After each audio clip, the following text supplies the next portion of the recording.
और लड़कियों से मैं कहना चाहता हूँ कि फेमिनिज़म फेमिनिज़म फेमिनिज़म बहुत हो गया। अब लड़कियाँ लड़कों के बराबर आ चुकी हैं, ज़्यादा आगे निकल चुकी हैं। हाँ, शायद गांव के इलाकों में ज़रूरत है, पर वहाँ की लड़कियों में वो फेमिनिज़म एक आधी लड़की कोई गट्स रखती होगी, तो शहरों में ज़रूरत नहीं है।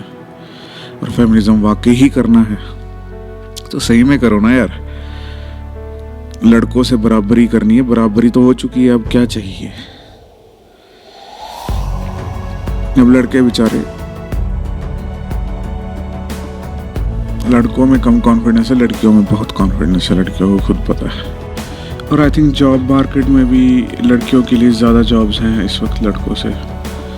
बहुत सारी जॉब्स हैं जो सिर्फ लोग लड़कियां ही प्रेफर करते हैं। तो थोड़ा सा सिंपैथी लड़कों के साथ रखी जाए, थोड़े सेंसिटिव हुआ जाए। जहाँ असली फेमिनिज्म की ज़रूरत है वहाँ किया जाए। असली फेमिनिज्म होता है जो तुम्हारे पेरेंट्स ही तुम्हारी सोसाइटी होती है। बाहर क्या हो रहा है, कौन क्या बोल रहा है, इतना ज़्यादा किसी को परवाह नहीं होती। पर जब तुम्हारे पेरेंट्स तुम्हें कुछ बोलते तब तुम्हें कोई बात लगती है, और तब तुम ना चाहते हुए भी उस चीज़ को पेरेंट्स की खुशी के लिए कर देते हो।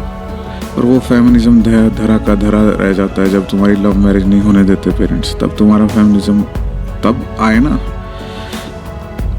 तब उस चीज़ को देखो ना, तब अपने पेरेंट्स से लड़ो। तो बात है ना कि फेमिनिज्म है, वाकई है, आप अपनी राइट्स के लिए लड़ रहे हो। जब पेरेंट्स कहते हैं नहीं तो नहीं हो जाती है ना। रिलेशनशिप बाहर होता है पर घर में बताने की हिम्मत नहीं होती ना।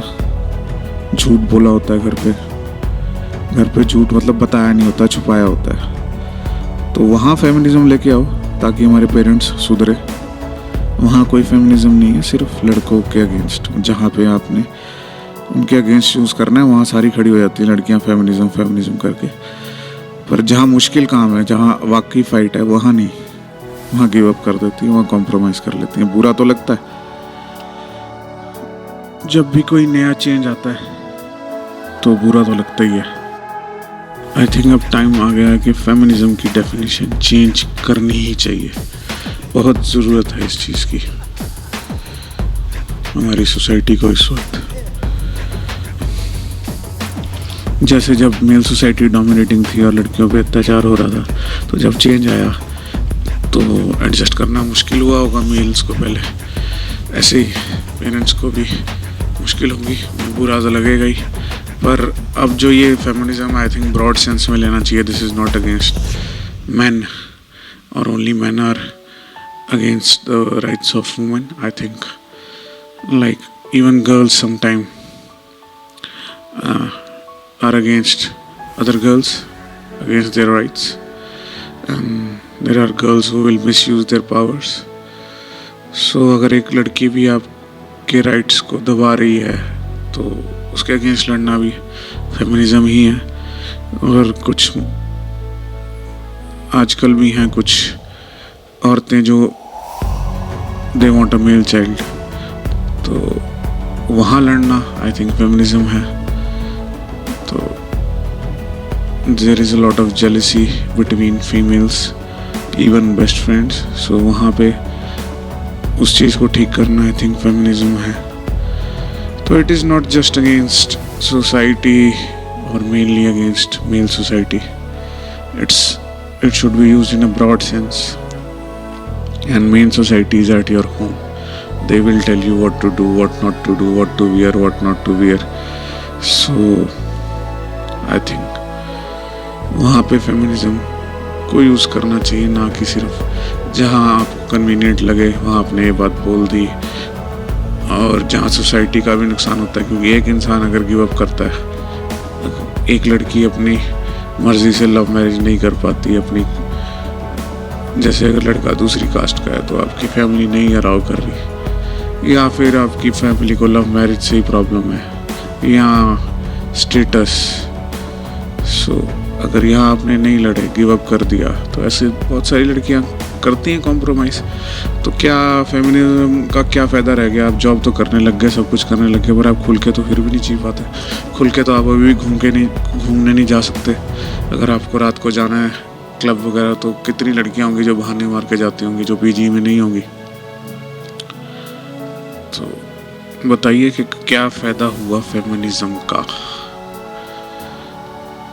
वो तो बस मेरे ख्याल तक कपड़ों तक ही रह गया कि कपड़े हमने ये पहनने वो पहनने, दैट्स इट। उसके बाद कुछ नहीं कर पाए। जॉब भी कर ली, फ्रीडम तो फिर भी नहीं है। तो टफ डिसीजंस लेने पड़ते हैं, वहाँ पे छोड़ देती हैं। वहाँ पे कन्वीनियंट नहीं होता फेमिनिज्म। वहाँ सोसाइटी नज़र नहीं आती कि पेरेंट्स में भी वही सोसाइटी बोल रही है।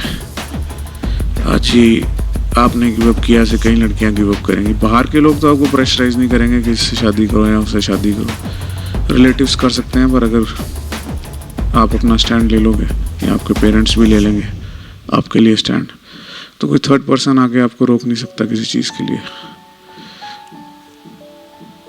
तो हम ये ना कहेंगे पेरेंट्स के ऊपर सोसाइटी का दबाव है। ऐसे तो पहले जो सोसाइटी थी मेल डोमिनेटेड थी, कितनी गहरी लड़ाई थी सोसाइटी से और कितनी लंबी चली, तब जाके कुछ चेंज आया है। जॉब अलाउड नहीं थी, एजुकेशन अलाउड नहीं थी, उसके लिए लड़ा गया, पेरेंट्स से भी लड़ा गया शायद। और जहाँ सेक्स मैटर्स आते हैं, जहाँ रिलेशनशिप मैटर्स आते हैं, लड़का लड़की की बात आती है, आई डोंट नो लड़कियाँ पीछे क्यों हट जाती हैं। ऐसा क्या बुरा है एक लड़का और लड़की का रिलेशनशिप में होना या सेक्स में? ऐसी कौन सी बुरी बात है? शायद लड़कियों के अंदर अभी तक गिल्ट है इस चीज़ का। तो ये चीज़ें इम्प्रूव करनी पड़ेंगी, नहीं तो फेमिनिज्म का कोई मतलब नहीं है। वेस्टर्न में फेमिनिज्म का मतलब था क्योंकि वो हर तरीके से ओपन माइंडेड है, चाहे वो सेक्सुअली हो, चाहे करियर वाइज हो, चाहे पर्सनल लाइफ हो। So we need to grow up now, and please don't misuse your powers, and please don't misuse this word feminism. And there are some girls who use sexual politics on men, which is very insensitive, and I think it needs to stop. So अब time आ गया कि feminism को एक नई definition दी जाए।